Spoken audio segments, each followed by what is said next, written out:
Magandang hapon sa inyo lahat mga bro. Ayan, so meron tayo dito ng Rouser 180. Ayan, so nasa Bicol po tayo ngayon mga bro. Wala po tayo ngayon sa shop. So balita ko kasi mga bro, nagkaroon ng bagyo dyan, baha daw sa shop. Ayan, no? May nagsin sa akin ng picture si Boss Danny.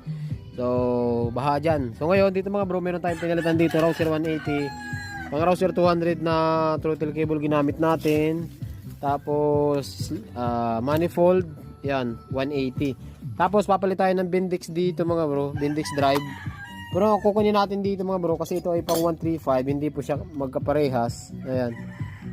Ang kukunin natin dito is yung Bendix kit or yung Bendix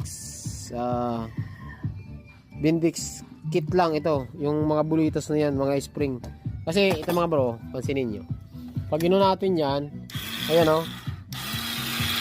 Naikot lang. Ito yung pipindutin ko to. Ayan, naikot lang. Pagka ganyan mga bro, ang Rouser 135, 200, 220, kahit sa